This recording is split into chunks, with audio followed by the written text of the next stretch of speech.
le point commun de tous les chercheurs ici présents, c'est qu'ils sont des pratiquants pour eux-mêmes de la méditation et que cette expérience nourrit aussi leurs travaux, leur a donné à tous l'envie d'aller voir à l'intérieur ce qui se passe. Et aujourd'hui, c'est possible grâce aux outils de la neuroimagerie notamment, et d'aller voir quels sont les effets de la méditation de pleine conscience sur le cerveau, sur l'esprit, sur la neuroplasticité du cerveau, mais aussi comment la méditation peut nourrir un certain bien-être, un bien vieillir cérébral. Nous verrons cela, et peut-être même une prévention de la maladie d'Alzheimer. En tout cas, ce sont des pistes de recherche, des questions ouvertes. Et si méditer influençait l'expression jusqu'à l'expression de nos gènes, nous verrons cela également. Et comment méditer peut nous aider à avoir des pistes pour cultiver notre attention. On va commencer, Antoine Lutz, avec vous. Vous êtes directeur donc de recherche à l'INSERM, et vous avez mené votre thèse avec Francisco Varela. Vous avez ensuite étudié aux États-Unis avec David Richardson, et puis vous êtes revenu à Lyon donc pour mener plusieurs projets de recherche autour des effets, de l'impact de la méditation de pleine conscience sur le cerveau.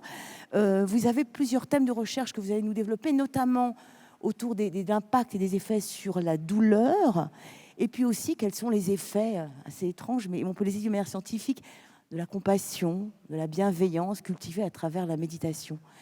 Vous avez un micro, c'est à vous, Antoine. Merci Caroline. Bonjour. Alors je vais partager avec vous un petit peu quelques études qu'on a fait depuis quelques années. Est-ce que ça marche? Voilà.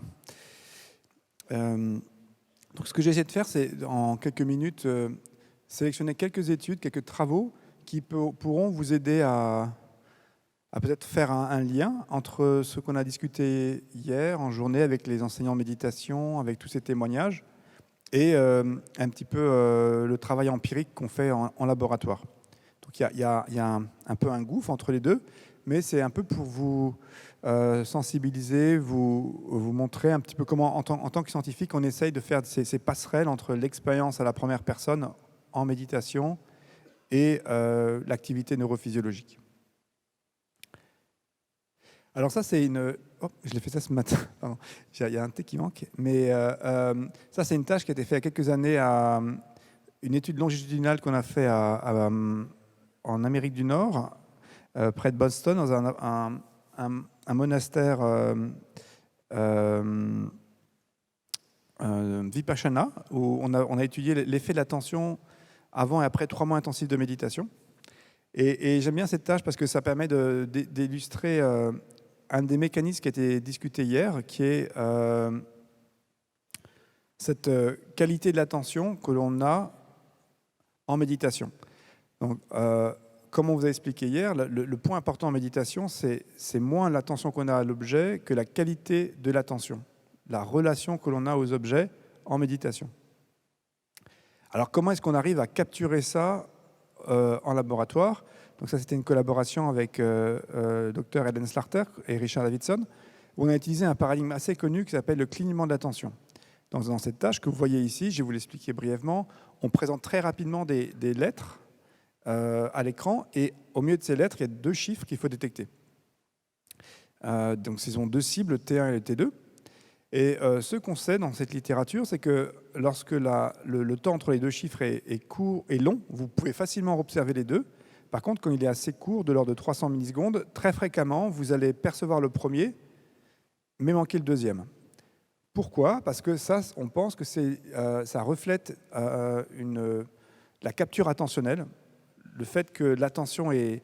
Vous êtes tout content d'avoir vu le premier, il y a brusquement une accaparation de vos ressources attentionnelles et vous ne pouvez plus percevoir le second. Il n'y a plus accès à la conscience des données sensorielles qui ont lieu très rapidement après le premier. Donc on s'est posé la question de voir comment un entraînement à la méditation pouvait vous permettre de mieux allouer vos ressources attentionnelles, d'avoir un regard qui est moins, avec moins de saisie, plus de flexibilité. Donc on a fait l'hypothèse qu'après 3 mois intensifs de méditation, on pouvait justement ne pas il y aurait moins cette capture attentionnelle, moins ce clignement d'attention. Et c'est effectivement ce qu'on a vu, ce que vous voyez sur le schéma, c'est que là, les gens sont plus capables de détecter le second après 3 mois intensifs de méditation comparé à un groupe contrôle. Et ce qui était intéressant aussi, c'est qu'on a fait en même temps, on est venu avec un système d'électroencéphalographie portable et on a pu mesurer un corrélat électrophysiologique de ces processus attentionnels. Et on a pu détecter que, eh bien, il y a moins de ressources attentionnelles qui sont utilisées dans le traitement de l'information sensorielle après 3 mois intensifs de méditation. C'est-à-dire que l'attention est moins capturée. Et ça prédit les performances comportementales. Donc le message, c'est qu'on a pu démontrer pour la première fois qu'un entraînement intensif de méditation pouvait augmenter les performances attentionnelles et qu'on peut trouver un corrélat neurophysiologique de ça. Et ce qui était intéressant, c'est que ça permet vraiment d'illustrer cette attitude particulière, cette présence non réactive qui est cultivée en méditation. Alors, donc l'attention se voit en neuroimagerie et peut se mesurer. Enfin, oui, c'est un peu une trace, un corrélat de cette activité consciente, cette qualité attentive qui est cultivée en méditation. Alors, vous pouvez me demander à quoi bon cultiver ce type de présence attentive non réactive. Eh bien, c'est particulièrement intéressant dans la régulation des émotions. Donc, avec les travaux pionniers de John Kabat-Zinn, par exemple, il a pu montrer que la pleine conscience est utile en douleur chronique. Quand vous êtes submergé par la douleur, dans la douleur chronique, plutôt que vous battre, plutôt qu'avoir de la rumination, de la frustration, eh bien, apprendre à se détendre, à observer, à ressentir la douleur telle qu'elle est, sans la changer, sans la juger, sans rajouter cette deuxième flèche de la douleur qui va augmenter ou rendre la chose plus catastrophique. Il faut simplement se détendre et prendre conscience de l'expérience, la ressentir pleinement sans la transformer. Donc cette stratégie de régulation des émotions négatives, elle est assez nouvelle, elle n'est pas étudiée d'habitude. D'habitude, ce qu'on sait, c'est que les gens, pour régler les problèmes, ils vont essayer de transformer l'expérience, de la changer soit en évitant, soit en la réinterprétant. Ce qui est vraiment nouveau dans cette approche, c'est de simplement se détendre, de prendre conscience de l'expérience, de la ressentir et d'arriver à redonner sens spontanément à la situation difficile. Donc on pense qu'un des mécanismes d'action, c'est le mécanisme que je vous ai montré avant, et on a montré l'effet de régulation sous la douleur dans un paradigme où on a fait venir des experts en méditation, des gens qui ont médité toute leur vie, et on a mis une thermode sur l'avant-bras qui va induire de manière brève une sensation de douleur. Donc c'est de l'eau chaude, à peu près comme si vous mettez votre doigt sous d'eau brûlante. Donc ça fait mal, mais en même temps, c'est pas dangereux. Et on a essayé de comparer les experts en méditation et les novices lorsqu'ils pratiquent cette présence ouverte, cette conscience ouverte. Et ce qu'on a pu montrer, c'est que les deux groupes décrivent ressentir la même intensité douloureuse, mais par contre, le ressenti subjectif n'est pas le même. C'est beaucoup moins désagréable pour les experts en méditation. Alors, qu'est-ce qui se passe dans le cerveau quel est le corrélat neuronal de cette expérience, cette qualité particulière de l'attention? On l'a exploré en utilisant l'imagerie cérébrale. Donc là, ce que je vous remontre, c'est le signal BOL, donc c'est l'activité en fait qu'on peut mesurer indirectement par imagerie fonctionnelle dans une région qui est sensible dans l'insula, qui est postérieure, qui est sensible à la dimension sensorielle de la douleur. Et ce qu'on voit en bref, c'est que lorsque vous avez une sensation tiède dans les deux groupes, c'est à peu près pareil, c'est ce qu'on voit en bas de l'image. Par contre, quand la sensation est chaude, on voit une augmentation de cette réponse dans cette région, ce qui est attendu. Donc là, on voit qu'effectivement, il n'y a pas de différence dans le cortex plutôt sensoriel entre les deux groupes. Et on voit la manipulation chaude et tiède. Ce qui est intéressant, c'est quand on voit dans des régions plus antérieures de l'insula, comme l'insula antérieure, qui reflète plutôt le ressenti, la dimension plus affective de la douleur, l'anticipation notamment des émotions. Et là, on voit un profil vraiment différent. Et on voit que les deux groupes diffèrent. Chez les novices, près de 20 secondes avant que la sensation douloureuse va commencer, quand ils savent que ça va commencer, on voit qu'il y a déjà une augmentation de l'activation neuronale, suggérant qu'il y a une forme déjà d'anticipation de la douleur. C'est qu'on se projette déjà dans le futur pour anticiper la douleur, alors que les experts en méditation, au contraire, il y a un profil vraiment différent qui consiste à ne pas anticiper. Et par contre, au moment de la douleur, il y a une sorte de réponse très phasique et très brève, que vous voyez en rouge ici, que l'on interprète comme étant une ouverture en fait radicale à l'expérience telle qu'elle. Alors, on voit que c'est quelque part au moment de la douleur, elle est beaucoup plus saillante, plus forte chez les experts, et elle retombe beaucoup plus rapidement. Donc, ce que ça illustre en fait cette étude, c'est un peu ça correspond assez bien à l'expérience en fait en méditation, où vous n'avez pas cherché à contrôler la douleur, ça ne sert à rien d'anticiper parce que ici ça ne va pas changer l'expérience. Et on voit qu'il y a cette réponse très forte au moment de la douleur, et surtout après, ce qui est intéressant, c'est que ça va redescendre beaucoup plus rapidement chez les experts que chez les novices. Et donc ça, on voit que quelque part, ne pas chercher à se protéger initialement va permettre ensuite de lâcher prise plus rapidement avec la douleur. Et ce qu'on a étudié ensuite, c'est comment ce schéma change à travers les différents blocs. Il y avait 6 blocs, et on voit que chez les novices, avoir cette anticipation comme ça de la douleur va augmenter en fait, de bloc après bloc, l'intensité de la réponse douloureuse. Donc ce que ça suggère, c'est qu'on essaie comme ça de mieux comprendre les mécanismes de régulation de la douleur, et il semblerait qu'on comprend mieux maintenant pourquoi s'ouvrir à l'expérience sans chercher à la changer peut effectivement faciliter une plus grande habituation, plutôt une tolérance à la douleur. Il s'agit en fait à la fois de comprendre et à la fois de quantifier finalement exactement l'expérience, parce qu'on a l'impression sur ce graphique que vous rendez compte exactement de l'expérience, justement de l'intensité au moment même, dans le moment présent. Je pense qu'il faut parler plutôt d'un corrélat. Là, c'est qu'une région du cerveau. L'expérience de la souffrance et de la régulation de la méditation, probablement, ça engage au niveau causal et physiologique beaucoup plus que cette région. Comme on a vu hier, ça engage aussi peut-être probablement une réponse du corporel particulière. Il y a de nombreux mécanismes que je n'ai pas le temps d'évoquer ici, mais qui expliquent pourquoi il y a cette régulation. Ici, c'est plutôt, on voit la conséquence. C'est une région qui est un peu une fenêtre intéressante pour voir la conséquence de tout l'apprentissage de la méditation, toute une vie de pratique qui va s'exprimer, qu'on peut mesurer dans cette région particulière, mais au niveau causal, ça renvoie à un réseau beaucoup plus complexe, beaucoup plus vaste de processus. Voilà, donc là, rapidement, juste pour vous illustrer on peut mesurer en fait que ces pratiques, lorsqu'elles sont faites régulièrement, vont non seulement changer le fonctionnement du cerveau, mais aussi l'anatomie du cerveau. C'est la structure même du cerveau. Là, c'est une étude récente par un groupe de Tanja Singer en Allemagne, où ils ont entraîné pendant 3 mois des novices à méditer, soit les méditations sur la pleine conscience, ou sur la compassion, ou sur la mise en perspective, la théorie de l'esprit. Et ce qui est, je trouve, spectaculaire dans cette étude, c'est qu'on peut voir que différentes familles de méditation vont modifier la densité de matière grise, le volume de matière grise dans différents réseaux du cerveau, suggérant que quelque part les muscles, si on peut utiliser cette métaphore, qui sont entraînés en différentes familles de méditation, vont impacter différents réseaux du cerveau, et on peut voir maintenant la trace en fait cumulée de ces pratiques sur le cerveau. Et voilà, donc finalement, j'ai juste faire une toute petite allusion à une autre famille de méditation qui est très importante à mon sens, c'est les pratiques de la bienveillance et de la compassion.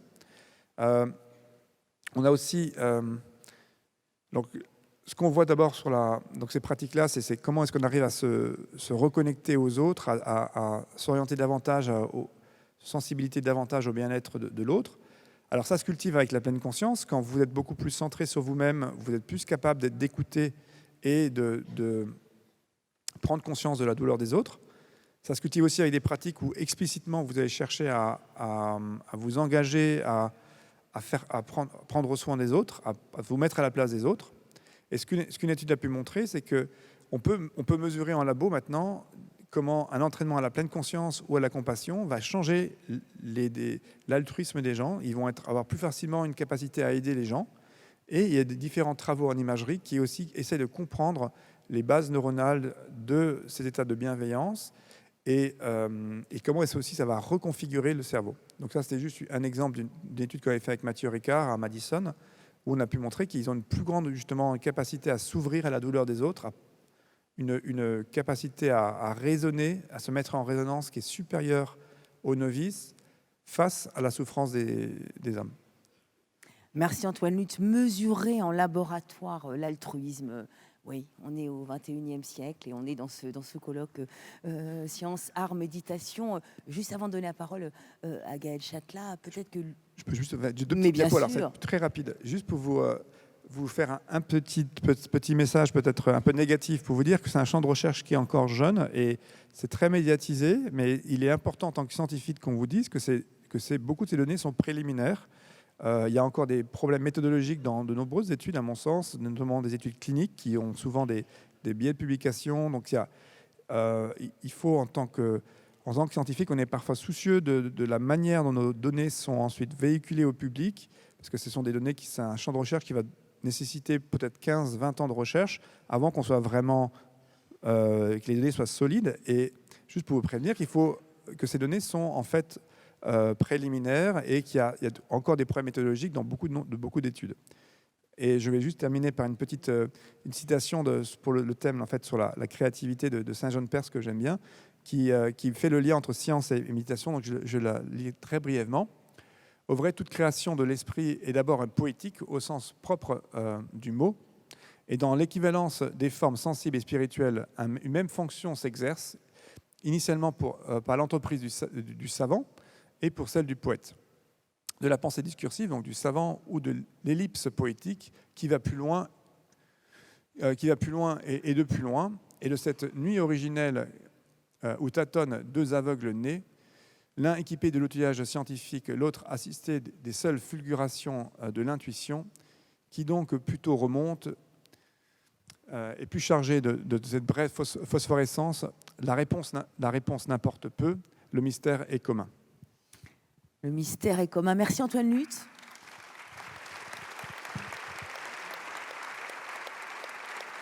Et merci également de bien préciser que effectivement, c'est le début de ces études, c'est le début de tous ces questionnements. Je vous ferai réagir, Luc Péton, là-dessus, parce que je pense que vous aurez des choses à dire également. Mais on va peut-être continuer avec vous, Gaël Châtelain, puisque vous vous intéressez en tant que neuroscientifique au vieillissement et aux maladies du vieillissement, à comment bien vieillir. Et donc, du coup, puisque vous êtes pratiquante aussi, c'est de la méditation, vous avez voulu essayer de voir comment ça pouvait fonctionner. Et miracle, on est dans les miracles, vous avez obtenu des fonds, avec également Antoine Lutz, des fonds européens pour mener une grande étude, Silver Santé Study, pour effectivement étudier les effets, les impacts sur des groupes de seniors à qui vous proposez de pratiquer la méditation, d'apprendre une langue étrangère et de voir comment ça fonctionne et comment est-ce qu'on peut mieux vieillir grâce à ce que la méditation et les sagesses orientales peuvent nous apprendre et aujourd'hui le mesurer scientifiquement. Ce sont vraiment des pistes de recherche, Gaëlle. Oui, tout à fait. Donc, merci Caroline. Donc on a monté un projet européen, donc avec un groupe d'experts, pas toute seule, dont par exemple Antoine Lutz fait également partie.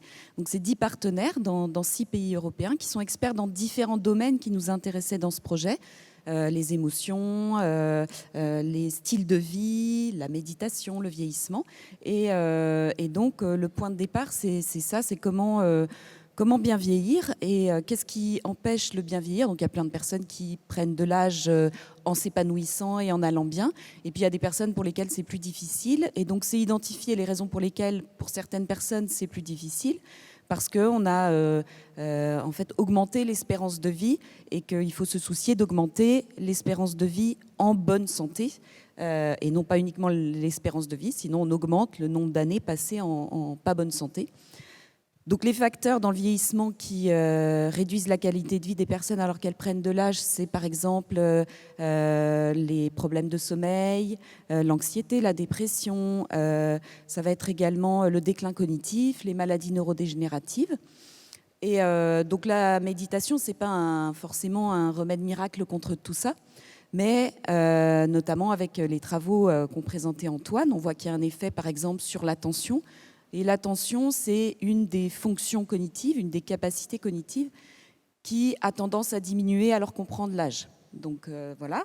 Et après, d'autres travaux montrent un effet important, un effet qui semble bénéfique sur des facteurs psychoaffectifs que j'ai cités, qui viennent dégrader la qualité de vie, comme anxiété, stress, dépression. Et puis, dans les risques de maladies neurodégénératives, dans les facteurs qui vont avoir tendance à augmenter le risque de développer une maladie neurodégénérative, eh bien, on a par exemple des éléments que j'ai cités comme dépression, anxiété, et puis problème de sommeil. Donc il s'agit dans ces études à la fois d'étudier, de voir comment ça peut fonctionner et comment méditer ou d'autres activités, c'est faire fonctionner finalement son cerveau, son esprit, son corps en lien, comment ça peut permettre de mieux vivre, de mieux vieillir. C'est à la fois d'étudier comment ça fonctionne et quel effet ça peut avoir de manière scientifique avec un véritable protocole, donc sur un échantillon de personnes concernées, et on va essayer et le suivre sur plusieurs années. C'est ça votre étude? Voilà, c'est exactement ça. Alors, on va s'intéresser à la méditation et puis on a une autre intervention qui est l'apprentissage de l'anglais qui nous intéresse également et qui va permettre de faire des comparaisons entre les deux types d'interventions. Et puis, on va avoir un groupe contrôle auquel on ne va proposer aucune intervention. L'originalité, c'est que ces interventions elles vont être proposées sur 18 mois. Donc, pendant 18 mois, les personnes qui s'engagent dans cette recherche, eh bien, elles viennent une fois par semaine pour une séance de méditation en groupe avec un enseignant formé, expert. Et puis, donc pour l'anglais, c'est la même chose, une séance par semaine en groupe. Et puis tous les jours, elles vont faire des exercices avec l'aide d'outils. Donc là, on leur fournit une tablette et elles vont faire des exercices, soit de méditation, soit d'anglais, selon le groupe dans lequel elles sont, et pendant au moins 20 minutes. Et puis elles vont rapporter ce qu'elles ont fait, etc. Et donc, effectivement, on va s'intéresser aux effets à long terme, à la fois sur des mesures plus de bien-être qui reflètent un peu ce que l'on espère fondamentalement impacter. En fait, juste le fait on a parlé de la douleur, par exemple, de mieux vivre ce qui peut nous arriver, les événements qui peuvent nous arriver. Là, en l'occurrence, à leur comprendre l'âge. Et puis, on va aussi s'intéresser à des mesures plus biologiques pour montrer ou pour évaluer s'il y a aussi un effet sur le vieillissement en termes de processus biologiques. Donc voilà, on va avoir des mesures effectivement de neuroimagerie, d'épigénétique, de marqueurs sanguins ou d'imagerie, du bien-être ou des émotions ou du vieillissement. Et puis, les facteurs de risque de maladie d'Alzheimer qui vont nous intéresser également, ou des biomarqueurs de la maladie d'Alzheimer qui vont s'exprimer même à un stade très précoce. Gaëlle Châtelain, cette démarche pour vous, en tant que scientifique et en tant que vous-même pratiquante de la méditation, il s'agit de quoi? Il s'agit de comprendre finalement qu'est-ce qui pourrait aider à mieux vieillir, qu'est-ce qui fait que des fois on vieillit mal dans une population qui est vieillissante, et comme vous le dites, il s'agit de prolonger la bonne durée de vie. Est-ce qu'il s'agit de mettre votre expérience personnelle aussi à l'épreuve? Enfin, comment ça se passe, ces démarches-là? Comment est-ce que quand on est scientifique, méditant, comment est-ce qu'on décide et comment est-ce qu'on peut étudier scientifiquement les effets et les impacts de la méditation? Ouais. Alors nous, on apporte... on va dire une pierre à l'édifice, comme toujours. Hein. Donc, comprendre ce qui détermine un bien vieillir, c'est une vaste question. Donc, nous, on va essayer de contribuer un tout petit peu à ça.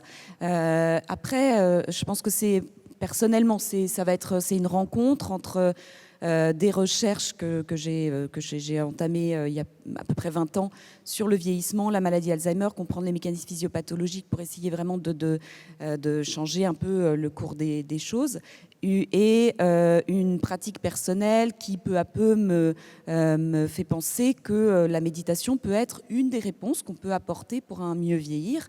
Pour moi, la façon de le montrer, c'est avec des outils que je connais, qui sont des outils scientifiques. Je pourrais le faire d'une autre façon, mais moi, ce que je sais faire, c'est un peu la science. Et du coup, c'est de cette façon-là que j'approche cette question-là, pas pour convaincre, mais en tout cas pour apporter des éléments forts en faveur, si c'est ce qu'on va trouver, parce qu'on ne peut pas prédire ce qu'on va trouver, mais voilà. Et les résultats sont attendus de cette étude Alors, on a des résultats d'une étude pilote qui n'ont pas été faites dans le cadre de cette étude-là, mais une étude qu'on a faite juste avant pour essayer de convaincre la Commission européenne de nous financer avec des résultats préliminaires.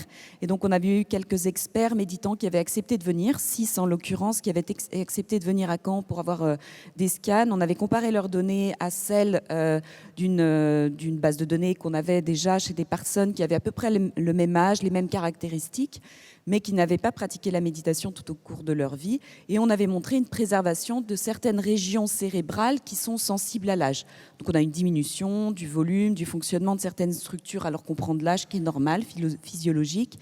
Ces régions étaient mieux préservées chez les experts méditants. Donc c'est des résultats à prendre avec des pincettes, comme je l'ai dit, c'est des résultats préliminaires, mais qui nous ont encouragés à poursuivre en tout cas. Des résultats, en fait, c'est un projet très vaste. J'ai parlé que d'une partie, donc on va en avoir tout au long des années qui viennent. L'étude juste dont j'ai parlé là, sur les 3 groupes qui vont apprendre l'anglais, méditer, eh bien, ça ne sera pas avant 2020, début 2020. Mais voilà, on a un autre projet sur des experts méditants, une autre étude qui se fait dans 4 pays européens chez des patients, cette fois à un stade très précoce de la maladie d'Alzheimer. Et des résultats pourraient être observés avant dans le cadre de ces autres études. On va revenir là-dessus et aussi sur le regard de la communauté scientifique sur vos travaux, parce que maintenant ces travaux sont absolument reconnus. Mais en même temps, vous le dites vous-même, on en est vraiment au début et il faut faire attention à ce qu'on dit. Jean-Philippe Lachaud, vous travaillez sur cette question qui nous occupe tous et dont a déjà parlé Antoine Lutz, sur l'attention. Alors, déjà, l'attention, l'apostrophe A2TEN-TION, parce qu'en français, on peut l'entendre d'une autre manière. L'attention, c'est l'objet de toutes nos attentions aujourd'hui parce qu'on est tous très distraits. Vous avez publié Le cerveau funambule, vous travaillez également les petites bulles de l'attention dans un projet dans les écoles avec les enfants. C'est un sujet qui vous occupe. Déjà, comment est-ce qu'on peut mesurer l'attention dans le cerveau ? Oula, il y a plein de moyens de mesurer l'attention, en tout cas l'effet que ça fait, la différence entre un cerveau attentif et un cerveau inattentif, par exemple. C'est probablement peut-être un des champs de recherche les plus actifs en neurosciences cognitives, l'étude de l'attention avec un nombre de papiers dément chaque année. Ce qui est étonnant, c'est de voir qu'en fait, cette connaissance nouvelle qui est produite régulièrement, il y en a très peu qui transparaît au niveau du grand public. Finalement, on a assez peu accès à ces connaissances-là. Et notamment, et j'en parlerai peut-être tout à l'heure, enfin je suis sûr d'en parler, notamment auprès de gens qui manipulent l'attention au quotidien, qui sont les enseignants dans les classes. Qui manipulent l'attention. Qui manipulent, oui. Enfin, en tout cas, qui la manipulent comme on manipule une pâte quand on fait une pizza, on va dire. D'accord, sans aucun sens ni positif ni négatif. Non, c'est juste l'image qui me vient maintenant, c'est pas forcément la meilleure. Donc en tout cas, il y a une responsabilité, à mon avis, de quelqu'un qui se prétend chercheur en neurosciences sur l'attention pour faire diffuser ces connaissances-là, surtout que maintenant, l'attention est en train de devenir un vrai thème sociétal, avec la sursollicitation, notamment par les nouvelles technologies. Enfin, on voit bien que l'attention, elle est un petit peu mise à mal. Mais, Et on voit bien aussi que nous sommes extrêmement facilement distraits. Oui, tout à fait. Pourquoi est-ce qu'on est si facilement distrait ? Effectivement, on s'en rend compte en fait en méditant. Oui. Déjà, c'est peut-être la première chose qu'on remarque, c'est à quel point on est distrait. C'est peut-être pour ça que vous avez choisi d'étudier l'attention. C'est ça, Caroline. Du coup, ça me permet de faire le lien avec parce que mes petites notes mentales. Je m'étais dit, il faut que je parle de ça et de ça. Et puis après, la ruse, évidemment, la difficulté, c'est d'arriver à connecter avec la question de Caroline pour arriver à revenir sur ce que je voulais dire. Qu'est-ce que vous voulez dire, Jean-Philippe ? Alors, je vais vous dire ce que je voulais dire. Eh bien, voilà. Ce que je voulais dire, c'est que on est la première génération à pouvoir faire de la méditation en sachant ce qui se passe à peu près dans le cerveau. Enfin, à peu près. Hein. Et c'est quand même intéressant parce que... oui, j'ai complètement décalé, mais je reviens à l'attention. Non, allez-y, c'est parfait. Je voulais citer 3 exemples de choses qu'on peut, de connaissances sur le cerveau, qu'on peut utiliser pour, on va dire, guider son introspection et finalement développer une sorte d'introspection informée, c'est-à-dire regarder sa propre vie mentale en sachant comment ça fonctionne à l'intérieur. Et je vais essayer de vous convaincre par 3 exemples que ça peut être intéressant et que ça peut enrichir éventuellement, je ne sais pas enrichir, mais en tout cas donner un petit pas de côté par rapport à la méditation telle qu'elle est pratiquée habituellement. Premier exemple, qui est à mon avis le plus spectaculaire dans ce qu'ont amené les neurosciences ces 50 dernières années, c'est de mettre en lumière la quantité d'automatismes qui pilotent notre vie mentale, qu'on pensait, qu'on soupçonnait sur des comportements très simples, de réaction au chaud, enfin des choses qui tiennent même au simple réflexe, mais dont on se rend compte qu'en fait, ces automatismes finalement déterminent même des comportements cognitifs de plus haut niveau, comme le langage. Et que finalement, dès qu'on enchaîne les actions à un rythme, au-delà d'une certaine cadence, vous n'avez finalement plus aucune capacité de choisir ce que vous faites réellement, ou très faible. Moi, l'exemple que je préfère, c'est celui du langage. Quand vous parlez au rythme de 3-4 mots par seconde, et on sait maintenant très bien qu'il est impossible de choisir ces mots. Vous ne pouvez pas choisir les mots que vous utilisez. Ça va trop vite. Voilà, ça va trop vite. Donc en fait, vous pensez être acteur de votre propre parole, mais en fait, vous ne l'êtes pas. Vous êtes spectateur, vous êtes auditeur, et tout ce que vous pouvez faire, c'est espérer que tout se passe bien et que ce que vous dites est à peu près... donc, alors... Non, mais et justement, alors voilà, tu dis c'est rassurant. Et bien justement, c'est vertigineux de constater ça. Et finalement, ce qui est invraisemblable aussi, c'est de constater que globalement, ça se passe bien. Globalement, ça se passe bien, on ne fait pas de bêtises. Et du coup, la posture que vous pouvez changer de posture en vous décalant, on vous dit, mais finalement, ce degré de contrôle que j'essaie d'exercer de façon un petit peu crispée sur ma vie mentale et ma propre vie, seconde après seconde, je peux peut-être le relâcher un peu parce que déjà, il est illusoire et que finalement, effectivement, ça fait bien le boulot tout seul. Et vous voyez, je veux en venir. Et c'est-à-dire que là, vous pouvez être adopter cette espèce de semi-observation de votre vie mentale et de vos actions, en disant ça se passe bien, et vous n'êtes plus au volant, vous êtes plus vraiment au volant de votre voiture, vous êtes plus à côté en train de, vous êtes le moniteur d'auto-école. De temps en temps, quand il y a une erreur, vous dites là peut-être que. Et à la limite, par moment, vous pouvez presque vous absenter parce que tout se passe vraiment bien. Vous avez cette presque impression de disparaître. Pouf. Ce que vous dites, Jean-Philippe, c'est que pour avoir de la tension, on peut lâcher nos tensions. C'est-à-dire pas besoin de toute façon, ça marche. C'est ça, ouais. On peut en fait pas mal relâcher la crispation de contrôle. Et alors, en regardant, je me suis rendu compte qu'au niveau de la respiration, parce que vous rentrez dans un centre de méditation, la première chose qu'on vous dit, posez votre attention sur la respiration. Et là, évidemment, il se passe toujours le même phénomène, c'est que quand on pose son attention sur la respiration, on essaie de la contrôler. Et du coup, on respire n'importe comment. C'est un phénomène qui est très bien connu. Vous allez faire pour ceux qui faisaient le service militaire, on leur demandait de marcher au pas, et en fait, on leur demandait de marcher d'une façon naturelle, mais ils n'y arrivaient plus du tout parce qu'ils contrôlaient. Et il y a on développe cette capacité à observer sans contrôler. Et une fois qu'on l'a compris pour sa respiration, on peut l'appliquer à d'autres choses. Par exemple, le déplacement de ses yeux, de son regard. Vous pouvez contrôler la position de votre regard, vous pouvez laisser faire, ça va quand même continuer à bouger. Et du coup, il y a cette espèce de petite marge où vous pouvez être dans cette situation d'observation que finalement, vous pouvez après appliquer à votre propre vie mentale. C'est-à-dire que les pensées, tout ça, les réactions vont se développer d'elles-mêmes. Et finalement, vous pouvez laisser faire et ne pas avoir cette impression d'être en contrôle de votre vie mentale, mais plus en spectateur, en ajustant par petites touches. Ce que vous dites finalement, Jean-Philippe, c'est un peu que cette étude de l'attention, c'est pas tellement qu'elle finalement elle rejoint complètement une pratique méditative, ou ce que les pratiquants constatent en faisant la méditation. C'est-à-dire que finalement, ça se passe tout seul, donc on peut avoir un certain recul. Oui. Et c'est ce que vous constatez. Et finalement, pour développer notre propre attention, c'est une autre forme, non pas de contrôle qu'il faut développer, mais de regard simplement sur ce qui se passe tout seul, et là où on a le choix, et là où on n'a pas le choix. C'est un contrôle doux, c'est un peu comme mener un cheval, où au lieu de tirer sur sa tête pour aller à gauche ou à droite, en fait, vous allez être beaucoup plus subtil, et vous allez même anticiper. Vous pouvez presque dans une posture d'anticipation de vos pensées, en disant parce qu'à force d'observation, je vais réagir comme ça, il va se passer ça, cette pensée va se déclencher, et là, hop. Donc et du coup, et tu m'arrêtes encore. Enfin. Non, je veux la suite. On remarque aussi, parce que ce qu'on peut remarquer, c'est à quel point ces mécanismes automatiques peuvent créer des trucs bizarres. Et là encore, je pense que l'introspection informée qu'offrent les neurosciences peut être intéressante. Je pense à la situation où vous êtes disputé avec quelqu'un dans la journée, puis le soir, vous ruminez, Et il faut bien avoir en tête que c'est très compliqué pour le cerveau de se convaincre lui-même qu'il y a un réel problème et qu'il faut agir. Parce que vous êtes assis dans votre canapé le soir, la personne avec qui vous êtes disputé, elle n'est plus du tout là. Donc pourquoi s'embêter à réfléchir à ce problème ?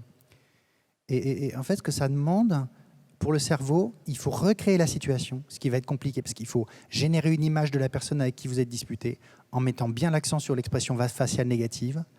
Il faut créer du discours interne, rejouer ce qu'a dit la personne avec sa voix menaçante. Il faut associer pour donner l'impression que c'est important. Il faut créer des crispations dans le corps. Mauvais, pas bon. Il faut créer tout ça pour arriver à motiver la personne sur son canapé là, à vraiment y réfléchir et chercher une solution et continuer d'y réfléchir. Sinon, elle passe immédiatement à autre chose. Elle regarde le match de foot ou autre chose.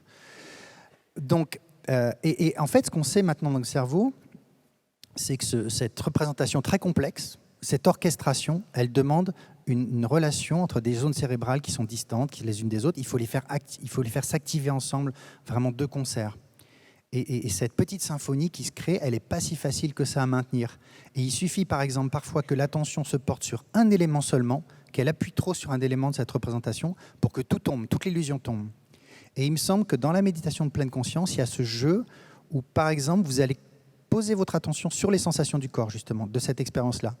Et tout va tomber par terre.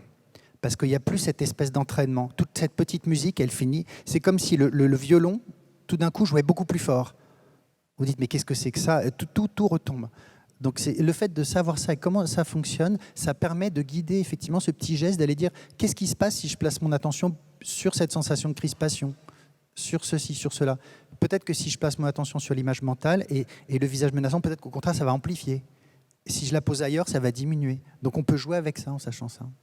On est vraiment dans le décryptage du mystère. Ça rejoint ce que disait Antoine Lutz, évidemment, sur la douleur également. On a l'impression qu'il y a quand même un véritable aller-retour, science et conscience, hein, c'est le thème de cette table ronde, ouais, entre voilà, l'étude de la méditation de pleine conscience, ce que ça apprend sur notre fonctionnement personnel, mais en tant que scientifique, on a l'impression qu'il y a véritablement un aller-retour. On va aller encore plus loin. Vous allez passer peut-être le micro, ou Perla va prendre un micro. On va aller, comment dire, encore plus loin. Jusqu'au niveau de nos cellules, de notre ADN. Perla Kaliman, vous êtes biochimiste et vous avez décidé d'aller voir, c'est pareil, on est dans le mystère et dans les extraordinaires aussi pouvoirs de la science aujourd'hui, d'aller explorer l'impact des méditations de pleine conscience jusque dans l'ADN, jusque dans nos gènes, jusqu'au niveau moléculaire. C'est possible déjà aujourd'hui, il y a les techniques pour le faire, Perla. Oui, merci Caroline. Oui, effectivement, on a les moyens maintenant au labo d'aller regarder très petit. On peut aller jusqu'à l'ADN, jusqu'au chromosome, au noyau de nos cellules et voir ce qui se passe. Jusqu'au noyau de nos cellules, voir ce qui se passe génétiquement et surtout épigénétiquement. Alors avant de continuer, par là, on va peut-être expliquer ce que c'est qu'épigénétique. Je vais essayer. Donc, comme on n'a pas beaucoup de temps, donc je vais vous raconter une histoire que j'aime beaucoup. C'est une histoire sur Darwin. Quand Darwin il a proposé sa théorie de l'origine des espèces, selon ses propres mots, il s'est trouvé face à une difficulté qu'il trouvait insurmontable et fatale pour toute sa théorie. Et en fait, cette difficulté, c'était les abeilles. Donc, dans le monde des abeilles, il se passe quelque chose de très bizarre.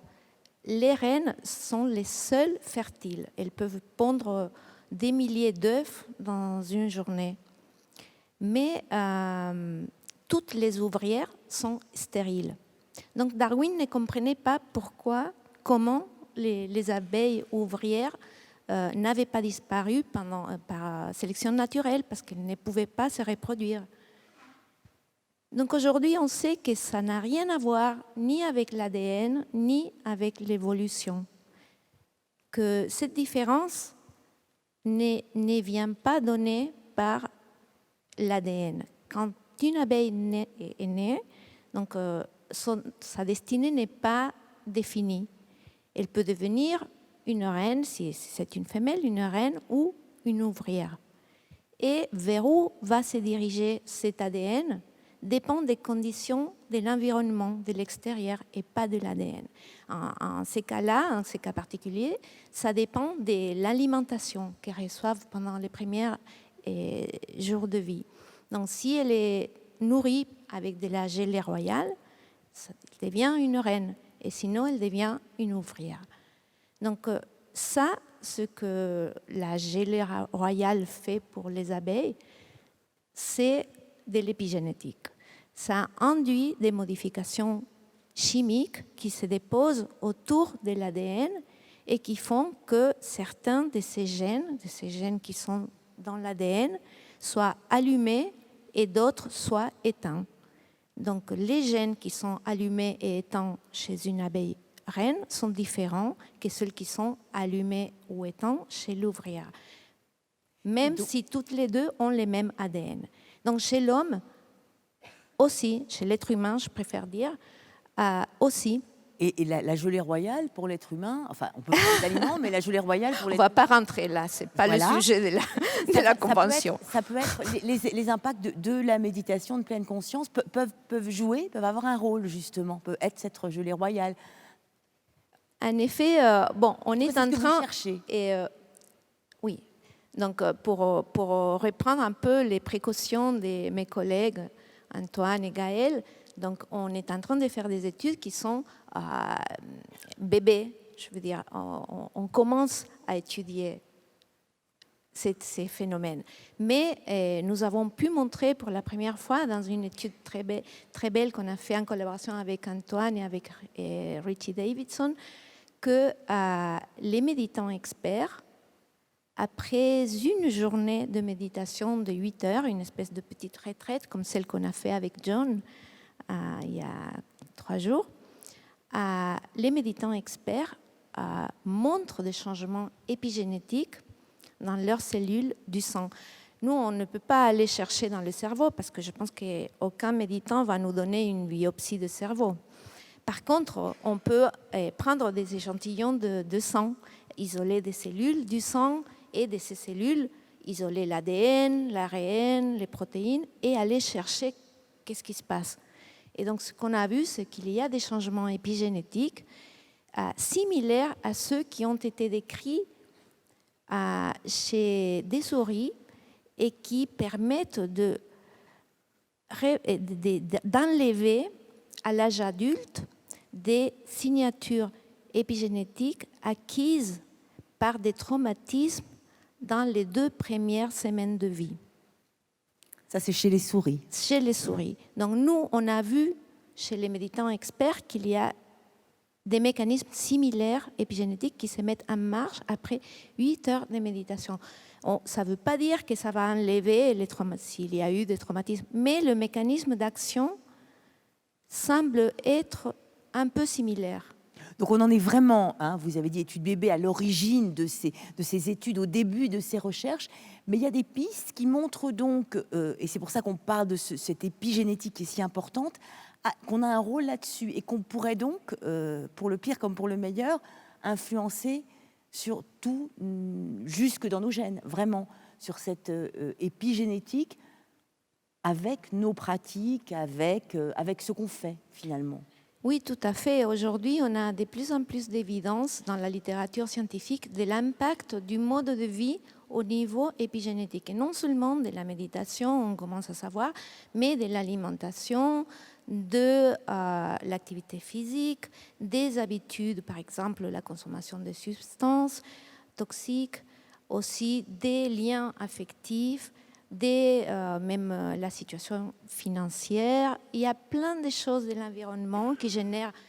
Quand je parle d'environnement, je parle dans les sens les plus larges qui impliquent tout. L'environnement en tant que l'air qu'on respire, ce qu'on mange, ce qu'on fait, ce qu'on pense, avec qui on est, comment on est avec les autres et avec soi-même. Il y a donc des scientifiques qui travaillent là-dessus aujourd'hui. Vous êtes nombreux, et avec toutes les précautions qu'il faut prendre, parce qu'on est vraiment là dans des pistes de recherche et dans des questions. Luc Péton, j'ai envie de vous demander un petit peu votre réaction. Alors, je pense que vous êtes chez vous quand vous entendez parler d'abeilles et de souris. Là, je pense que le chorégraphe... ça me piquerait bien de faire une pièce avec des abeilles. Ah, pièce avec les abeilles. Comment ? Mais vous-même, est-ce que vous voulez réagir à ce que vous avez entendu, à ce travail de scientifiques qui travaille donc sur ces questions et sur ce qu'on fait quand vous nous proposez un spectacle comme celui-ci, quand vous faites travailler des danseurs avec des animaux, ça change aussi. Je ne sais pas ce qui se passe au niveau épigénétique, mais je pense que ça change des choses. En tout cas, ça change ma perception artistique de l'objet-sujet que je suis en train de créer. Mais notre place en tant qu'artiste, c'est de rester ouvert au mystère et non pas d'essayer de l'expliquer. Heureusement que d'autres s'en chargent ou de petit à petit de le dévoiler. Justement, par rapport au mystère, j'ai envie de vous demander à chacun, cette question du mystère, elle a finalement, j'ai l'impression, de nouveau peut-être droit de citer en science aussi, c'est-à-dire que on peut considérer que certaines choses sont mystérieuses, ça ne veut pas dire qu'on n'a pas le droit de les étudier.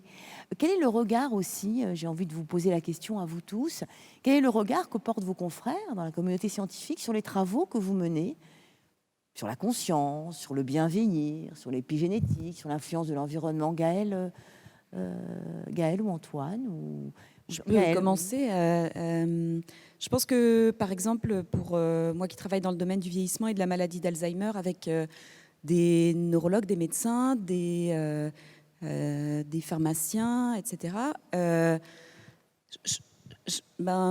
je pense qu'il y a quand même un jugement qui va être soit étonné, soit plutôt critique sur le fait d'avoir une approche qui n'est pas médicamenteuse, qui ne propose pas un médicament non pharmacologique en fait à un problème qu'on considère une maladie, qu'on considère biologique, avec des mécanismes biologiques. Donc il y a quand même un certain recul et je pense qu'il faut faire attention. Et quand vous parliez du mystère, je ne sais pas si la science est prête à étudier le mystère, parce que nous, ce qu'on a beaucoup appuyé dans le projet, c'est qu'on s'intéresse aux mécanismes. Et je pense que ça a plu, le fait qu'on dise qu'on va pas juste étudier l'impact, mais essayer de comprendre les mécanismes, parce que ça rend ça plus solide d'un point de vue de la communauté scientifique. Donc je pense que c'est une bonne question, parce qu'il y a effectivement une espèce de perplexité de... Jean-Philippe veut répondre aussi, je crois. Il s'agit en fait d'étudier les mécanismes, c'est-à-dire aussi que ce travail que vous faites puisse aussi nous renseigner sur notre fonctionnement. Et ça intéresse évidemment les scientifiques, Jean-Philippe. Je voulais juste revenir très rapidement sur ce mystère. Pour moi, ce n'est pas un problème si le mystère disparaît progressivement, parce que ce qui ne va pas disparaître, c'est l'émerveillement. S'émerveiller devant 100 milliards de neurones qui sont en train de fonctionner de cette façon-là et que ça marche et que ça produit ça, c'est un émerveillement constant. Et même si on explique tout, quand même, c'est beau, c'est juste beau. Hein. Et par rapport à la réaction des collègues, moi je m'en tire bien parce que comme je travaille plus sur l'attention, c'est comme ça que j'avance. L'attention, c'est un thème tout à fait honnête, orthodoxe dans mon domaine, plus que la méditation. C'est moins louche. Et en plus, ça intéresse beaucoup de monde aujourd'hui. Et en plus, ça intéresse beaucoup de monde. Là où peut-être il y a un petit décalage qui peut se produire, c'est quand je dis à mes petits collègues, vous savez, pendant 5 ans, je vais peut-être moins publier, parce que je m'en fiche, parce que moi, ce qui me paraît important, c'est d'aller expliquer aux enseignants comment fonctionne l'attention pour faire un programme qui va aider les enfants dans les écoles. Et là, mais comment ne pas publier, etc. Oui, parce qu'en fait, la recherche appliquée, elle est vraiment là. C'est d'appliquer pour que ça ait un changement dans la vie des gens. Un petit arrêt justement sur ce programme que vous menez dans les écoles. Pour apprendre, vous avez vraiment réfléchi là-dessus en tant que scientifique. Comment est-ce qu'on peut transmettre ce savoir-là, ce que vous comprenez sur l'attention, et comment le faire infuser dans la société, c'est ça Oui, c'est le programme ATOL, donc pour apprendre à être attentif à l'école. Et effectivement, c'est d'essayer de déduire de ce qu'on sait à peu près du cerveau et de l'attention. Déjà un enseignement sous forme métacognitive, c'est-à-dire apprendre à l'enfant comment il fonctionne, de changer son regard par rapport à sa vie mentale. C'est normal parfois de me laisser distraire parce que l'attention, ça marche comme ça. C'est un phénomène biologique qui a des contraintes, je ne peux pas faire n'importe quoi avec. Donc je vais essayer de comprendre ces petites lois et puis après les utiliser. Et puis après donner des vraies stratégies cognitives aux enfants, mais sur le long terme pour qu'ils reprennent le contrôle de leur attention, un peu de maîtrise. À travers avec les enseignants, c'est ça C'est l'enseignant, effectivement, qui est formé, qui après va mener dans sa classe.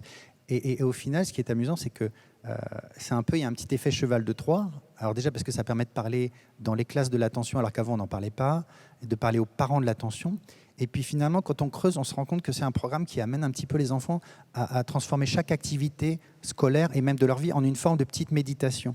Alors que jamais on parle de méditation, on dit non, c'est pas de la méditation. Mais en fait, quand on creuse, on se rend compte que c'est quand même un petit peu, c'est un peu là. Mais comme c'est introduit par la science, du coup, ça va. Le cheval de Troie de l'attention. Antoine Luth, vous n'avez...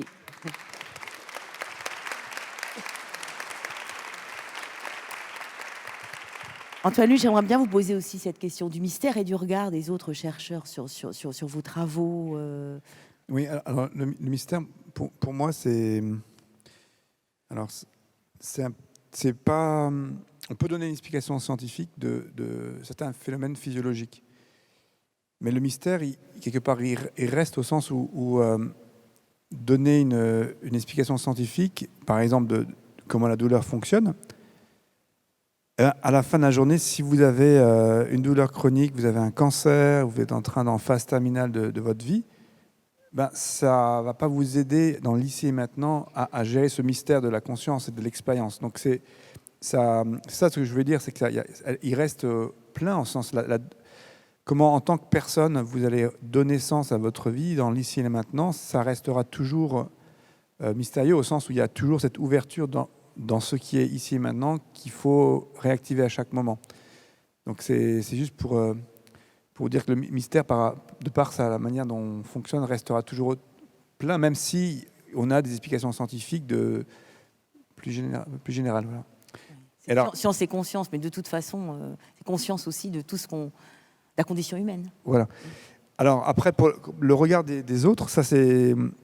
Je pense que c'est en train de changer. Moi, je me souviens très bien, en terminant ma thèse avec Francisco Varela, j'avais l'opportunité de travailler avec Richard Davidson et l'ancien directeur du labo, qui d'ailleurs est mort d'Alzheimer, m'a dit que je quittais la science en travaillant sur la méditation. C'était en 2002. Et ce qui me fait sourire, c'est que j'ai vu à quelle vitesse en fait il y a eu ces changements, cette acceptation dans notre communauté, qui vient peut-être du fait qu'on commence à avoir des données empiriques qui sont assez convaincantes, donc je pense que les choses changent. Grâce à l'imagerie aussi. Oui, c'est ça, les travaux qu'on a cités. D'une part, et d'autre part aussi, je pense que c'est la recherche clinique qui aide beaucoup. Les médecins, ils sont beaucoup plus pragmatiques que peut-être en recherche fondamentale. C'est-à-dire que pour eux, si quelque chose marche au niveau clinique, si les patients vont mieux, ils sont soulagés de la douleur, ça suffit. Enfin, on peut l'utiliser avant même qu'on comprenne trop les mécanismes d'action. Et de ce point de vue-là, les travaux pionniers de Jon Kabat-Zinn ont vraiment révolutionné les choses parce que ça a permis de dire, voilà, ça marche, c'est utile cliniquement. Et c'est donc, dans cette communauté de médecins, de psychiatres, on est beaucoup plus acceptés. Plus vous allez vers le fondamental, la biologie moléculaire, plus là, il y a du jugement. Mais c'est un peu normal parce qu'eux travaillent à une autre échelle des phénomènes. Ils travaillent plus au niveau des moléculaires. Et ils s'intéressent moins aux phénomènes beaucoup plus complexes qui est comment est-ce que l'activité consciente en tant que tout, au niveau dans un système, peut avoir une activité descendante sur l'expression génétique.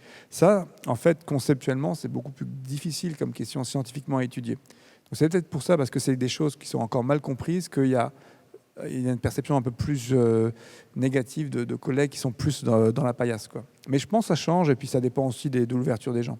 Voilà. Et finalement, ça marche. Enfin, Gaëlle, c'est ça aussi que vous disiez dans cette étude sur le vieillissement, le bien vieillir. Voilà, comme de même que ça a été dit, je crois, hier dans une table ronde, de même que le sport, voilà, on reconnaît les bienfaits du sport, on reconnaît les bienfaits Maintenant, on peut reconnaître les bienfaits de ce travail méditatif, de cet exercice, de cette expérience méditative de la pleine conscience. Oui, c'est ça. Alors, comme on disait, c'est pas encore acté que ça marche, comme vous dites. Et puis, je pense qu'effectivement, il faut le voir dans plusieurs éléments qui peuvent apporter au bien-être et à la santé mentale, alors qu'on prend de l'âge. Donc, on a parlé de l'alimentation, par exemple, de cette association méditation-alimentation. Dans quel état on va manger ? Qu'est-ce qu'on mange, mais aussi dans quel état on va manger. Perla, tu pourras peut-être poursuivre là-dessus, mais dans les autres éléments de cette palette qu'on peut utiliser pour le bien vieillir notamment, pour d'autres choses, chez l'enfant déjà, etc. Il y a aussi l'activité sportive, le bien-être social, etc. Et c'est donc tous ces éléments-là soit qu'on va utiliser plus ou moins ensemble, soit qu'on va choisir d'utiliser l'un plutôt que l'autre en fonction de ce qu'on aime ou ce qu'on a envie de faire, qui vont contribuer à un bien vieillir. Perla Kalimann, dans quel état on mange, dans quel état on erre, dans quel état on est comment est le regard justement de la communauté scientifique sur vos travaux, puisqu'effectivement là ça peut être plus complexe, puisqu'en fait on ne sait pas ce qui va se passer. Vous dites que peut-être on peut avoir un rôle effectivement qui peut aller plus vite qu'on ne le pense jusqu'à nos gènes au niveau de l'épigénétique. Mais quel est le regard de la communauté scientifique sur ces travaux au niveau moléculaire qui prennent du temps et qu'il faut refaire plusieurs fois, il faut que ce soit scientifique et prouvé? Oui, en fait, l'épigénétique est un domaine qui, en ce moment, est en train d'exploser. Et au point de maintenant, il y a même des conférences scientifiques entières sur la transmission épigénétique transgénérationnelle. Transgénérationnelle, Oui. pas seulement nous, Oui, mais sur oui, les j'étais faits. à Zurich l'été dernier sur une conférence internationale parce qu'on commence à avoir de plus en plus d'évidence scientifique sur la possibilité de transmettre aux prochaines générations notre expérience personnelle. Donc, c'est-à-dire oui. sans il faut le penser vouloir, que comme tout ce que l'on fait, c'est sans le vouloir. Oui, au-delà de nous. C'est pas métaphysique. C'est-à-dire quand une femme enceinte s'expose à un facteur de l'environnement, et un facteur de l'environnement, ça peut être le stress, ça peut être les traumatismes, ça peut être la violence, ça peut être la précarité. Il y a 3 générations à la fois qui s'exposent potentiellement. La femme enceinte, les fœtus et les cellules germinales qui sont déjà présentes dans les fœtus, qu'un jour peut-être seront le petit-fils de cette femme enceinte. Donc ça ne veut pas dire forcément que ce petit-fils, il va hériter l'expérience de cette femme. Mais on a de plus en plus d'exemples dans la littérature scientifique où on voit que c'est le cas. En fait, quand il y a la fécondation, la plupart des marques épigénétiques s'effacent. Mais on ne sait pas encore pourquoi, parce que c'est un domaine jeune de la science, on ne sait pas encore pourquoi il y a des fois où ça ne s'efface pas.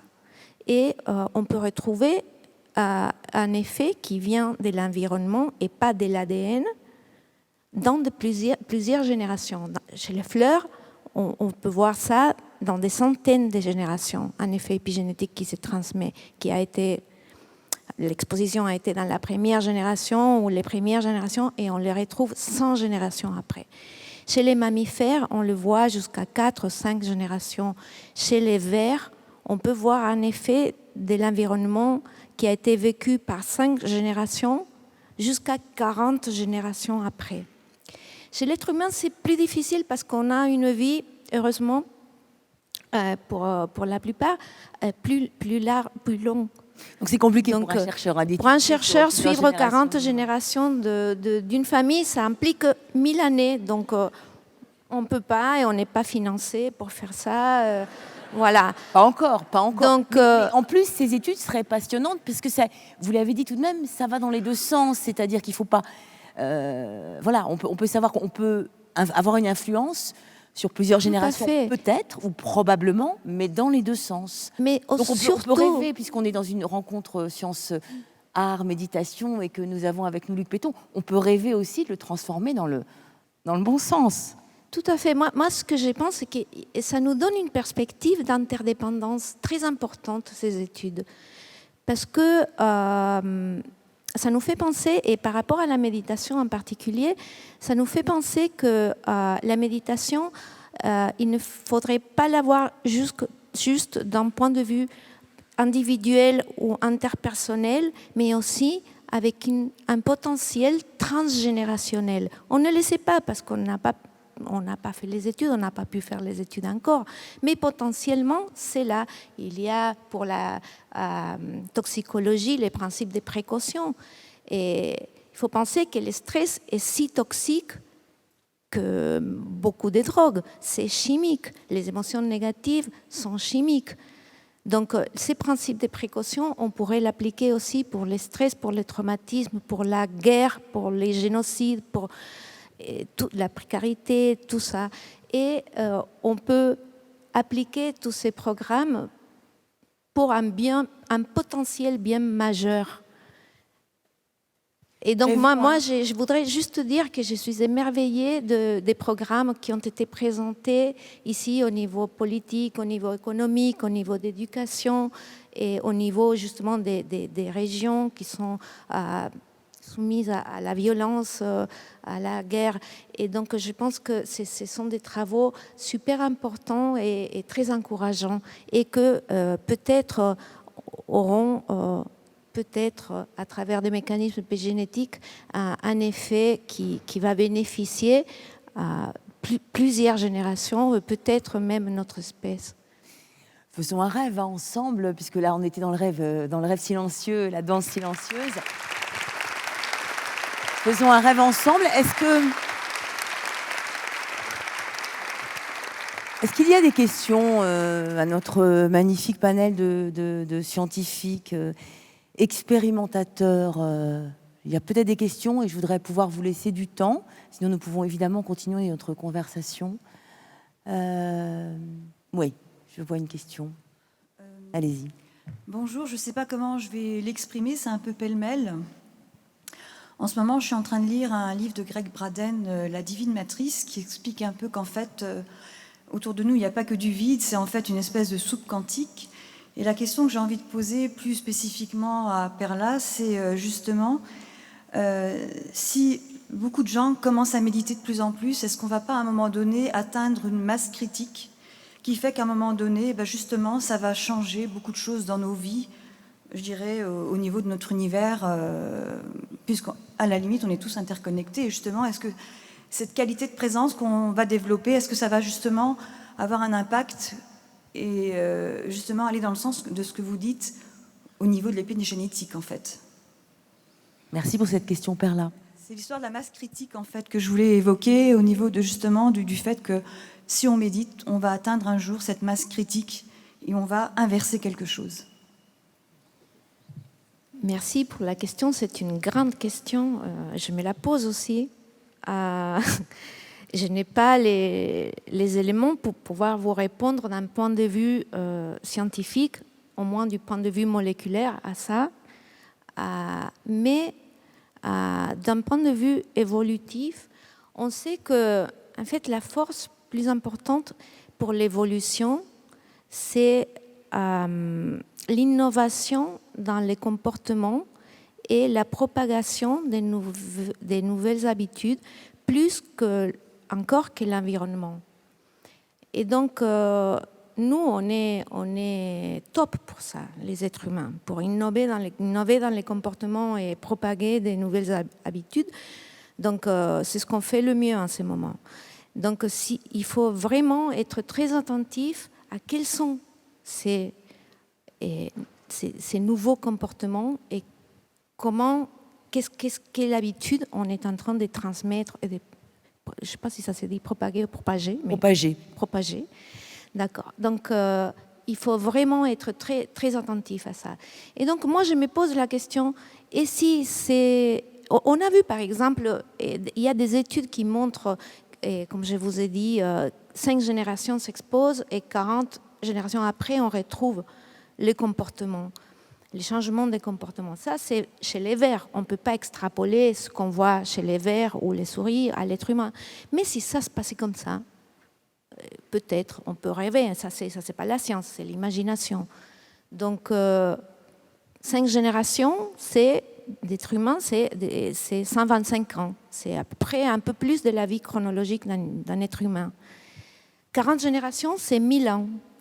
Donc imaginez-vous si ces changements de comportement, ils étaient liés à cultiver les émotions positives, à la compassion, la générosité, la paix, l'éthique, la conscience écologique, et que cultiver tout ça pendant notre vie, ça pouvait avoir des effets d'ici 10 siècles. Imaginez. Imaginons, hein, si.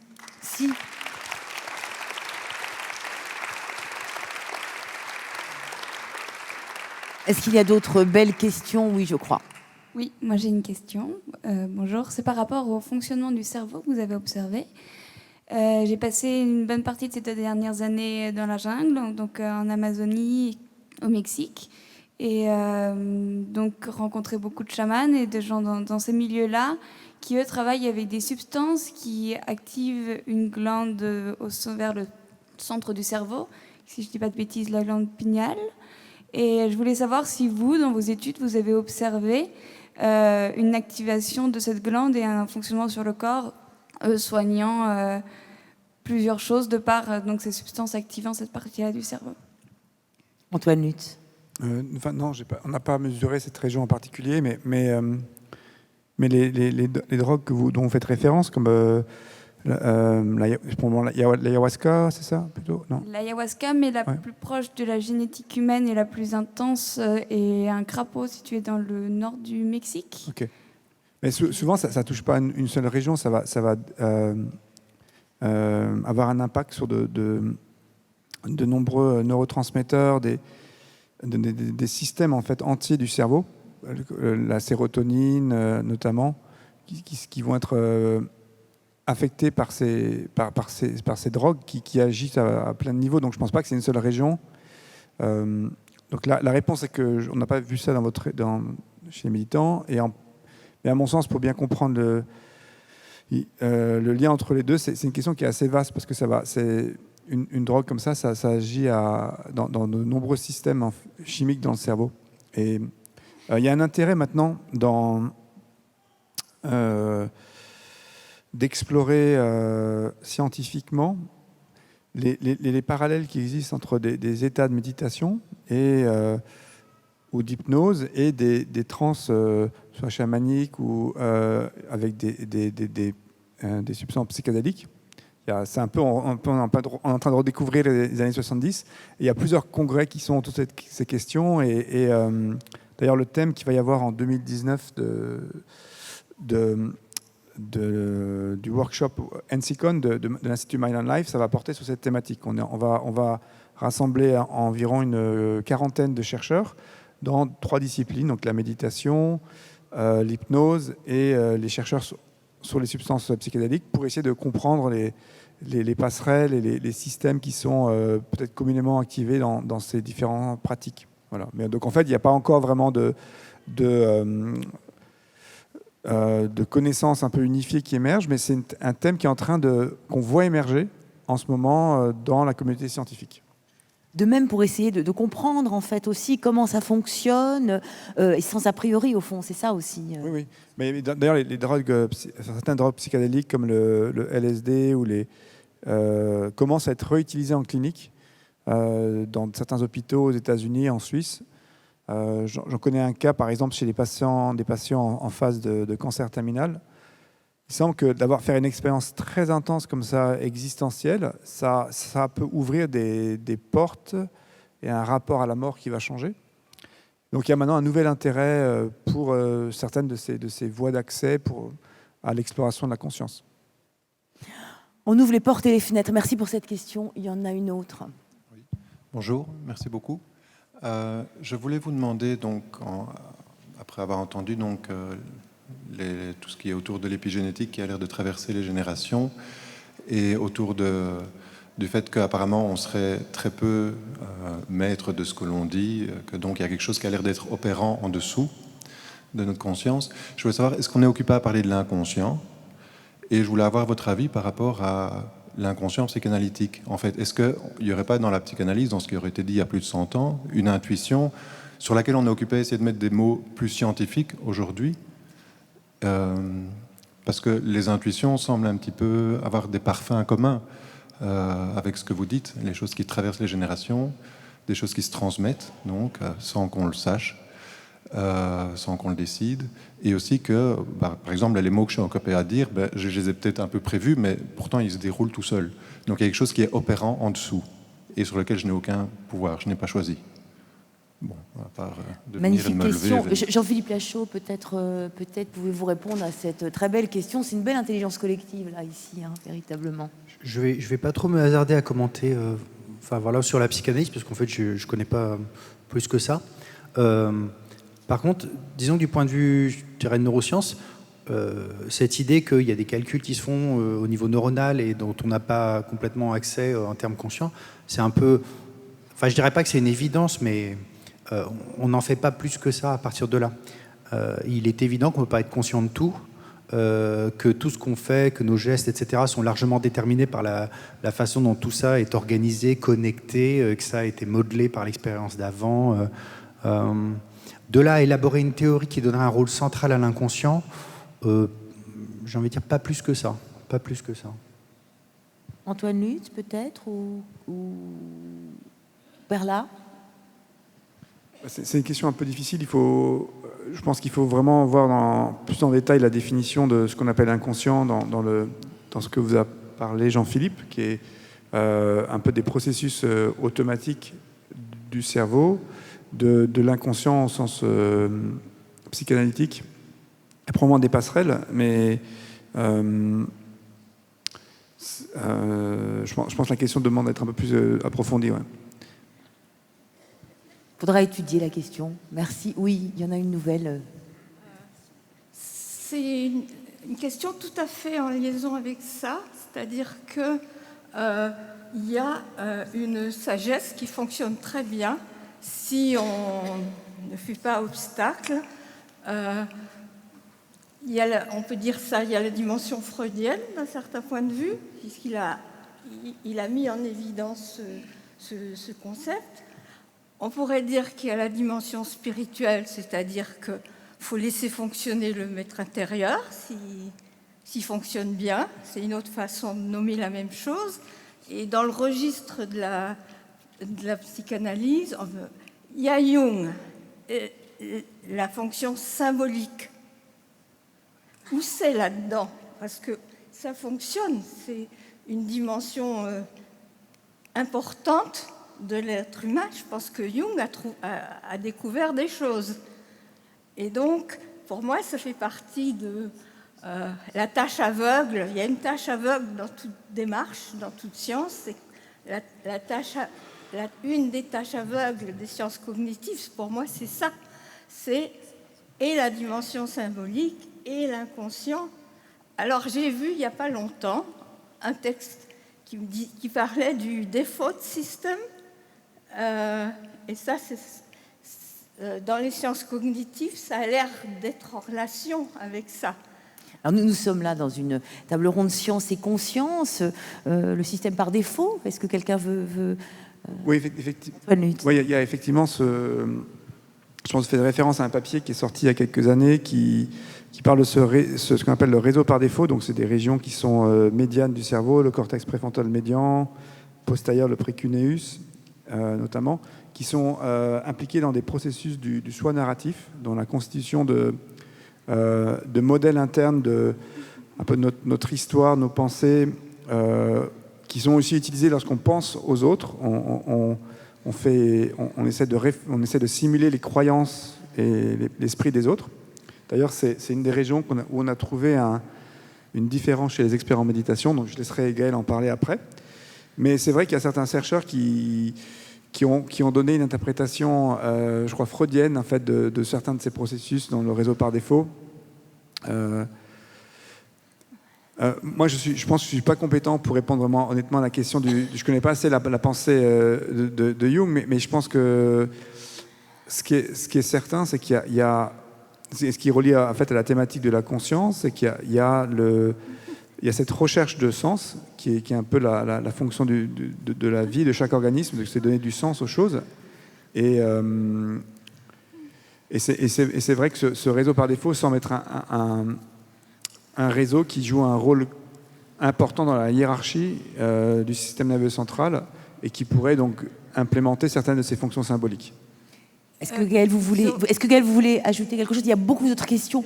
Ensuite, je crois qu'on va laisser Gaëlle peut-être répondre. Oui, très rapidement. Donc, ce système par défaut, on se rend compte qu'il est activé quand on n'est pas en train de faire quelque chose en particulier, qui reflèterait les pensées qu'on peut avoir de façon libre. Et il est utile parce que, par exemple, il nous permet d'imaginer un scénario pour l'anticiper, de se rappeler et de se remémorer la liste de courses ou des choses qu'on a à faire, ou une conversation ou une scène. Voilà, donc c'est dans toutes ces activités-là que ce réseau va se mettre en route. Ça peut être néfaste. Par exemple, il y a des théories dans le vieillissement et la maladie d'Alzheimer qui montrent que justement la maladie d'Alzheimer, elle va attaquer en premier lieu ces régions du default mode network. Il y a certains qui pensent que, en fait, plus ce réseau par défaut va être actif par des processus mentaux, par exemple de rumination ou de revenir sur, plutôt que vivre dans le présent. Donc voilà, plus ces régions vont être fragilisées. Donc ça, c'est un peu, on va dire, c'est une hypothèse, hein, c'est vraiment pas prouvé, mais en tout cas, c'est intéressant de voir que ce réseau pourra avoir un impact à la fois dans ces discussions qu'on a sur conscient-inconscient, parce qu'on peut être plus ou moins conscient aussi de l'activité de ce réseau, et aussi sur le vieillissement et la santé mentale et physique. On voit que les hypothèses sont nombreuses. Est-ce que Jean-Philippe Lachaud veut rajouter quelque chose sur ce sujet? Sinon, je vois qu'il y a énormément de questions. Donc peut-être qu'on va continuer avec la question suivante. Allez-y. Ok. Déjà, merci beaucoup pour toutes ces interventions, parce que c'est vraiment super bien de voir que les neurosciences s'ouvrent à la méditation et que c'est possible maintenant d'avoir des financements. Je trouve ça vraiment génial, parce que c'est assez compliqué d'avoir de l'argent dans la recherche. Je trouve ça vraiment super. Par rapport à la méditation, je voulais savoir si ça a influencé la neurogénèse, et si oui, si les modifications épigénétiques étaient transmises aux nouveaux neurones. La neurogénèse, peut-être. Explication, la neurogénèse, c'est la création de nouveaux neurones. Hein, ouais, alors juste, je pense qu'il n'y a pas forcément d'études qui ont montré spécifiquement ça, mais ce qu'on sait, c'est qu'en tout cas, la neurogénèse qui se passe notamment dans une des sous-régions de l'hippocampe, elle est influencée par notre état mental, et notamment diminuée dans des cas de stress latent. Et donc, on peut penser qu'effectivement, la méditation influence cette neurogénèse, mais voilà, je ne sais pas si... Je ne pense pas que ça ait déjà... C'est une des mesures qui sera faite justement dans le laboratoire de Gaëlle à Caen. Il y a une image qui est spécialement dédiée à la mesure anatomique de l'hippocampe parce que cette région joue aussi un rôle important dans le vieillissement. Donc c'est une des hypothèses qui est contenue dans ce projet. Perla.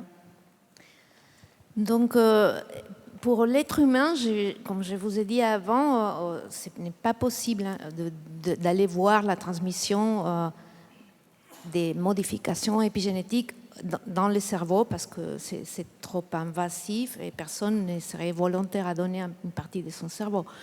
Donc, par contre, chez des modèles animaux, oui, ça se voit qu'il y a des modifications épigénétiques dans le cerveau qui sont par exemple provoquées par le stress ou par le traumatisme qui passent aux générations suivantes qui influencent leur résistance au stress, l'anxiété, des traits dépressifs, etc., qui peuvent se transmettre aux enfants et aux petits-enfants. Mais ça, c'est chez les rongeurs. Donc, les mécanismes biologiques existent. Et aussi, ce qu'on connaît chez l'être humain, c'est que, par exemple, certains facteurs de l'environnement, comme l'exercice physique ou la nutrition, peuvent laisser des traces au niveau des spermatozoïdes sur des gènes qui sont en charge du développement du cerveau. Donc, on ne sait pas si ça se reflète après dans le développement du cerveau d'un enfant, mais il y a ces traces épigénétiques. J'espère que vous avez répondu. Donc, une seule chose que je voudrais dire par rapport à ça, c'est qu'un aspect fascinant de l'épigénétique, c'est que c'est réversible. Donc, tout ce qu'on connaît et que c'est surtout par rapport au stress et aux émotions négatives, à la violence. Par exemple, on a des données chez les descendants des survivants de l'Holocauste, descendants des gens qui ont été exposés préconceptionnellement à l'Holocauste, pas pendant ni non, que c'est une transmission transgénérationnelle. Et qui ils retrouvent des traces épigénétiques qui affectent leur résistance au stress chez leurs descendants adultes. Donc le message, c'est que c'est potentiellement réversible. Et c'est pour ça qu'on est en train de faire toutes ces recherches pour voir s'il y a des manières, des interventions, dans nos cas non pharmacologiques, et spécifiquement à travers la réduction du stress, à travers la méditation, qui pourront aider peut-être à enlever ces marques. Et on connaît, par exemple, chez les animaux, que l'exposition à un environnement enrichi, c'est-à-dire où il y a une stimulation cognitive, visuelle, etc., c'est le paradis des souris, je veux dire. Donc ça enlève des traces épigénétiques des traumatismes acquis pendant les premières étapes de vie. Donc c'est encourageant. Et encourageant message... pour les êtres humains, pour les autres animaux que nous sommes nous aussi, puisque ça marche. Tout à fait. Et même si on ne peut pas extrapoler, on connaît très bien qu'il y a des mécanismes biologiques homologues qu'on retrouve. Donc c'est pour ça qu'on fait des études et qu'on est très content d'avoir pouvoir vu au moins qu'il y a des modifications épigénétiques en réponse à la méditation. Merci beaucoup. Question suivante, voilà, nous allons essayer de répondre. Bonjour, donc la question rebondit sur ce que vient de dire Perla, et elle est en lien aussi avec les travaux sur l'attention de Jean-François. Donc Jean-Philippe, pardon. Là, on vient de parler d'un monde merveilleux chez les souris. Et on parle des émotions négatives et du stress que cela peut générer de manière génétique et biologique chez les animaux, mais sans doute aussi chez l'être humain. Et ma question, elle est tout à fait justement inversée. Moi, je travaille sur l'inclusion en entreprise des émotions élevées, donc cultivées dans le leadership et dans l'environnement de travail, donc en conscience, des émotions élevées telles que la joie au travail, la compassion dans le leadership et la bienveillance, mais avec un grand B, et surtout des notions de confiance qui vont changer l'atmosphère au travail et donc l'environnement de travail. Donc je travaille là-dessus puisque je suis convaincue qu'il y a dans un premier temps des effets du point de vue de la neuroplasticité du cerveau et du système nerveux autonome et de toutes les sécrétions des hormones négatives dues au stress quand on est dans un environnement de stress. Mais donc quand on est dans un environnement plus sécure, plus de joie et plus dans la compassion, on va se retrouver avec des émotions élevées et donc des sécrétions d'hormones type endorphine, etc., donc beaucoup plus élevées et meilleures pour le corps. Donc, est-ce qu'on ne peut pas cultiver ça aujourd'hui en entreprise pour changer l'environnement aujourd'hui en entreprise, la santé des salariés et aussi de l'humanité, puisque nous ne sommes pas que des salariés, et le faire pour aujourd'hui, mais aussi pour les générations futures? Est-ce que c'est une question ou est-ce que c'est une invitation? C'est une invitation, mais c'est aussi une question. Hein. D'accord. Est-ce que quelqu'un veut répondre à cette belle invitation? Allez, Perla. Merci pour la question. En fait, nous, on va continuer à faire les manips au labo pour essayer de prouver tout ça. Ouais. Mais c'est une motivation supplémentaire. Justement. Mais nous et vous tous, on peut faire ce que vous avez dit. Parce que c'est justement ce dont je parlais avant, ces principes des précautions. Donc ça ne peut pas faire du mal, ça peut faire que du bien en principe si c'est bien fait. Et en attendant, nous, on va essayer aussi de l'autre côté, du côté de la science pure et dure, essayer de poser des noms aux molécules et tout ça. Mais je pense que c'est très important et on a suffisamment des évidences chez des modèles animaux et on commence à avoir des évidences chez l'être humain pour appliquer toute cette bienveillance sur nous-mêmes, avec nos familles, nos amis, nos collègues du travail et surtout envers les inconnus. Oui. Et donc, Jean-François, si jamais on prête attention à toutes ces émotions élevées aujourd'hui, on peut quand même dire qu'il y a un lien clairement significatif d'un point de vue neuroscientifique et des changements majeurs et significatifs. Ça, on peut le mesurer aujourd'hui sur le fait de prêter attention et de justement avoir un impact sur le pilote automatique. Jean-Philippe Lachaud.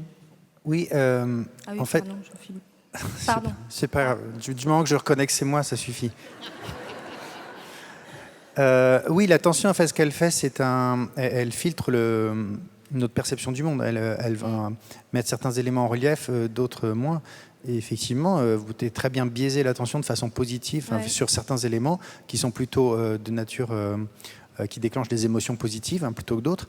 C'est bien connu qu'une personne déprimée elle va être plus sensible à des éléments qui sont cohérents avec son humeur. Ouais. Donc elle va se focaliser plus sur les éléments négatifs.